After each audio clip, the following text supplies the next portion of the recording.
Hello there, back again for ongoing conversation about changing, growing, and counseling. If you are looking to change and you're looking for counseling, what I'm going to share today, as I did 2 days ago, is what you need to have in a relationship with a counselor, and very much what they need to be asking you and considering about you in the very first few counseling sessions. If they're not doing that, then you need to question why you are there. They need to get to know you, and part of them getting to know you is them sharing a bit about themselves to see how you will respond and how you deal with different areas of life.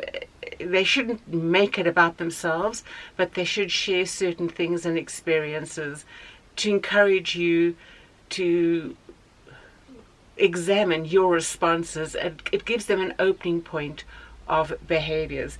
That isn't written in stone. It is changeable. It depends on what you're there for counseling, what those areas are that you're working on. So for today, my note to begin this discussion is: how well do you know the meaning behind your behaviors? Have you written out just one to analyze? And to do that, you need to identify your habits, and that is the best way to start. The understanding behind your behaviors and why you behave as you do.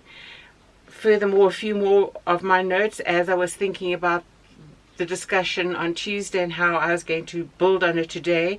Getting to know you does have a window for you to know me. As I said a few moments ago, I get to see your behaviors and your responses, and as I said, it's the beginning of a talking point. And trusting does not mean sweeping those things under the rug. When I have encouraged, even in the 365-day adventure of daily note writing, often I spoke about trust. It doesn't mean you sweep those things and those very difficult seasons of your life under the rug, that they didn't matter and they don't matter, that people's mistreatment of you is okay. It's never okay.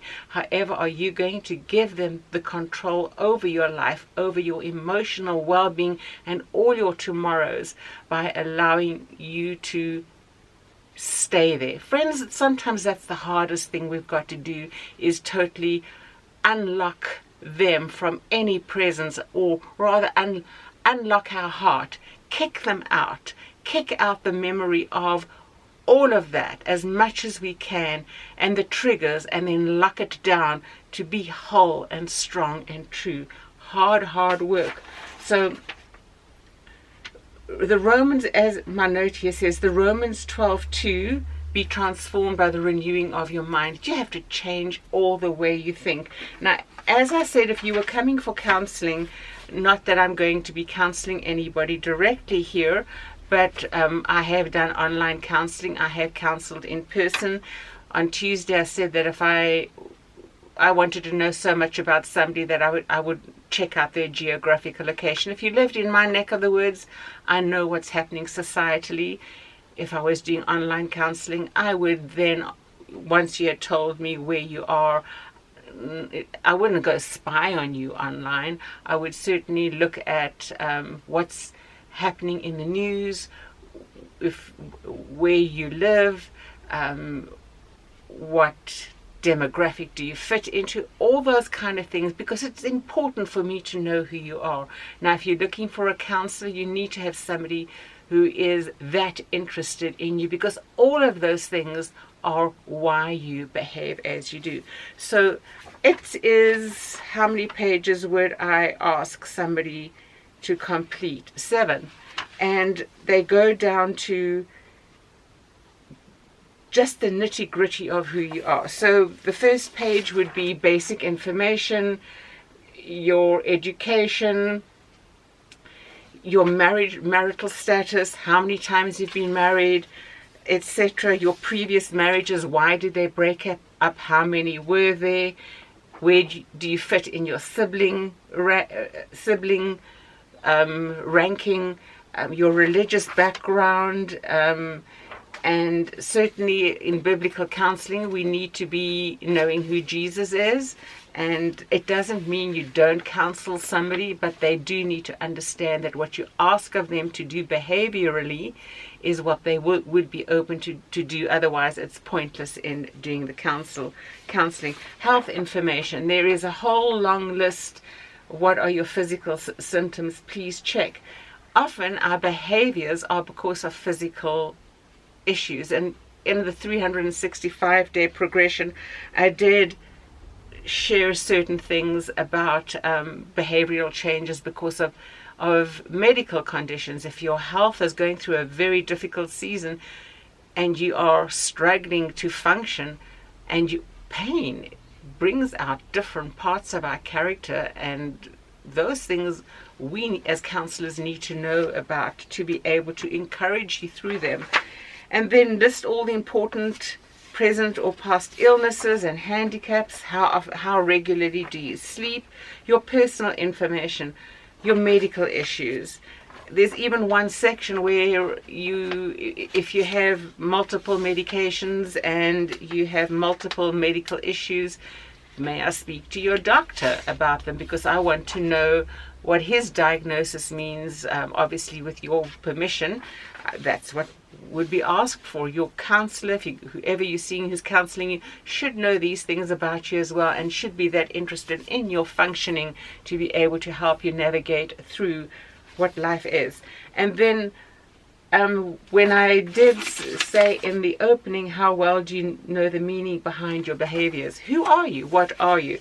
I would ask you to list or circle behaviors that I've listed, and if they're not here, then list them. So are you ambitious? Are you moody?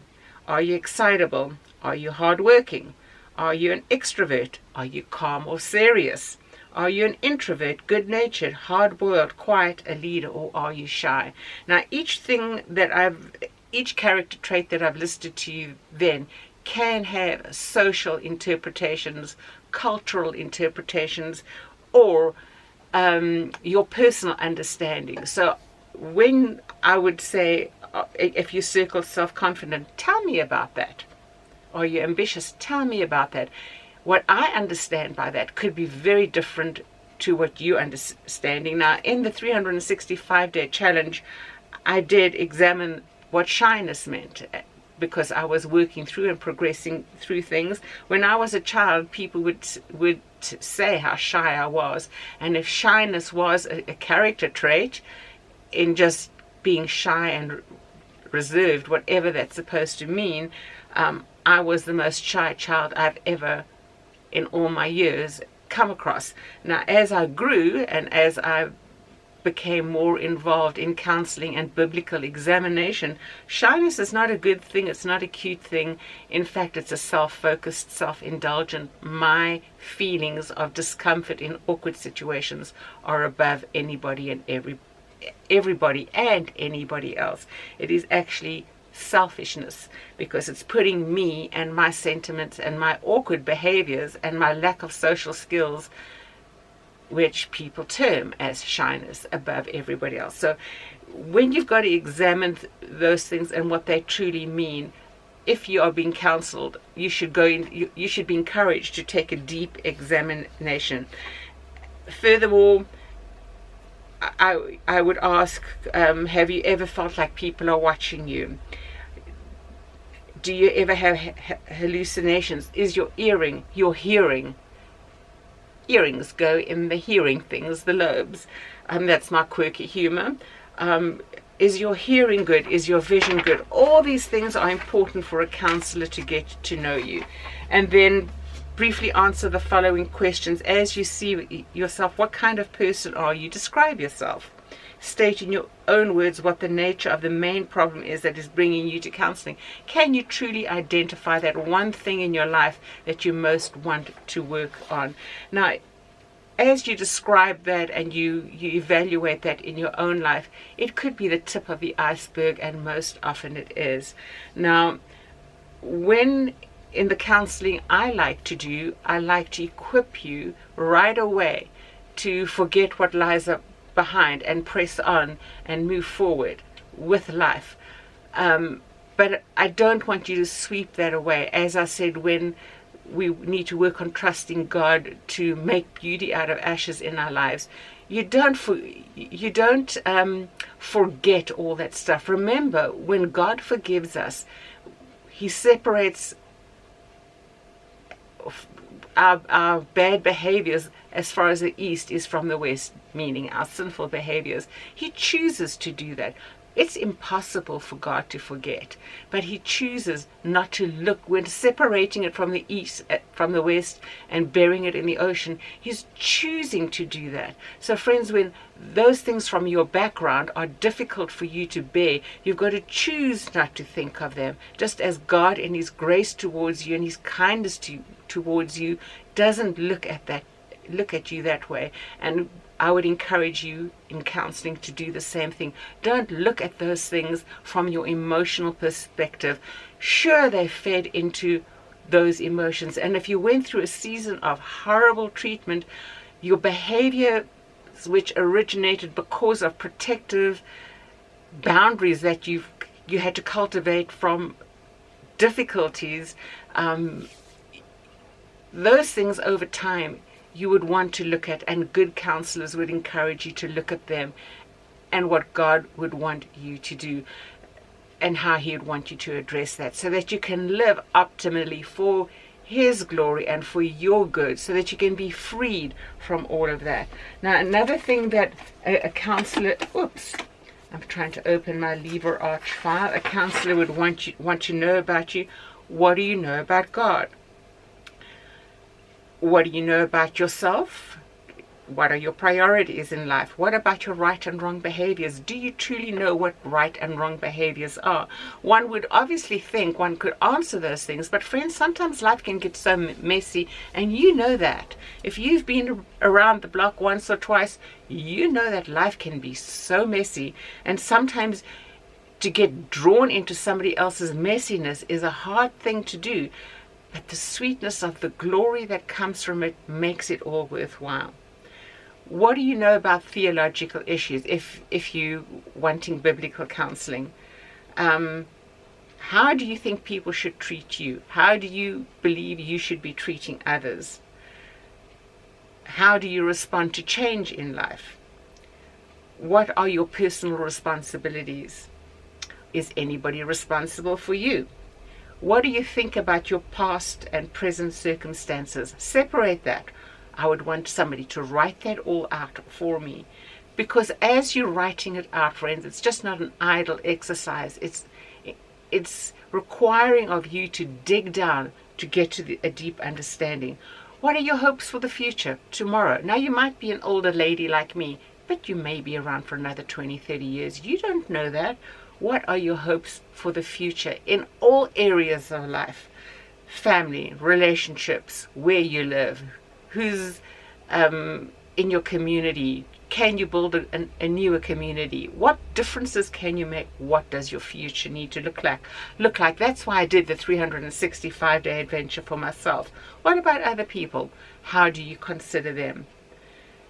Okay, what about your resources? Are you confident of having sufficient resources for your tomorrows? If not, what can we talk about and improving that, if possible?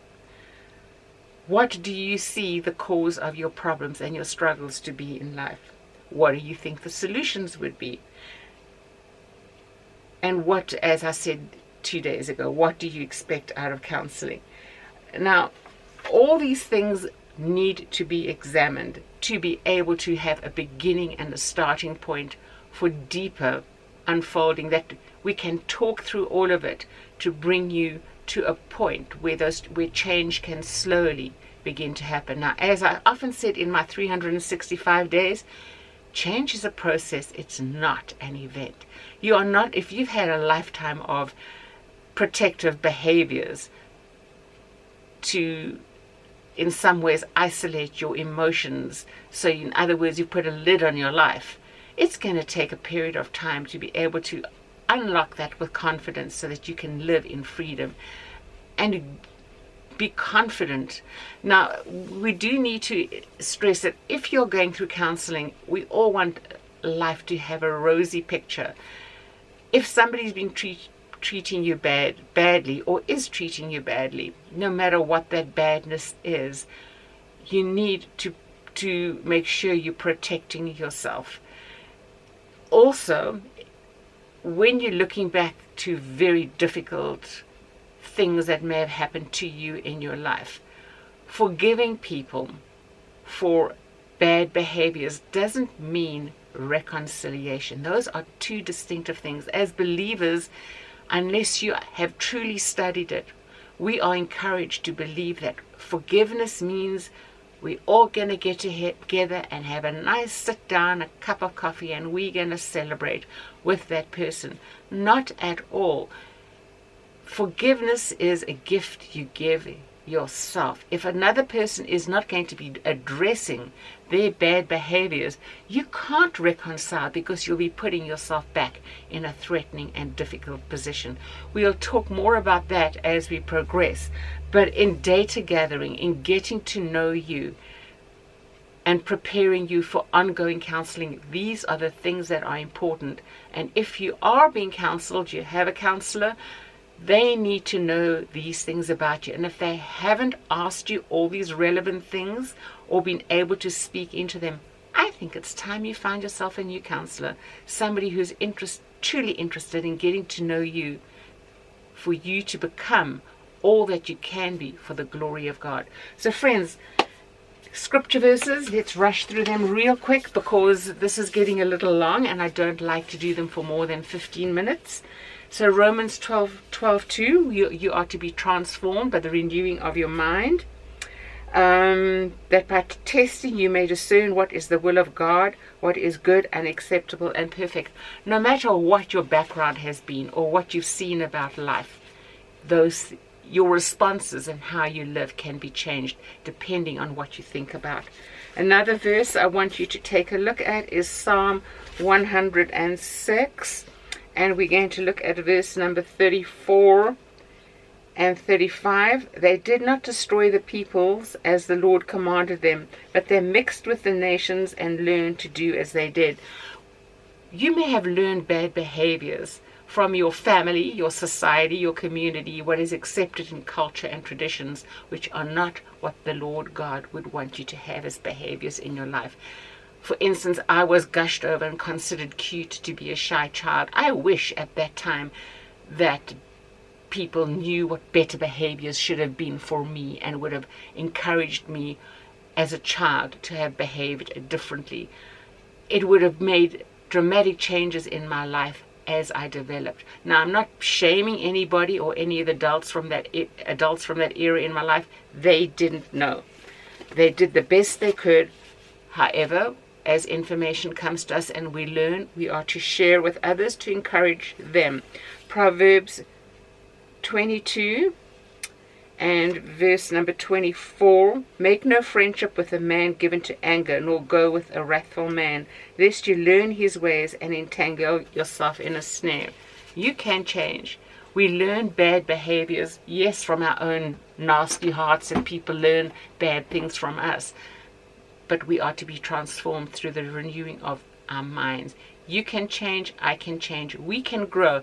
And I hope you'll keep coming back to be encouraged to see what change is possible for you, to the glory of God, and friends, for your good, to set you free from those things that tie you down. And you just want to be unburdened from them. I know I do want that for my life, and I trust you will want the same. So until next time, take care and God bless, and I will be back with some ongoing encouragement. Bye-bye for now.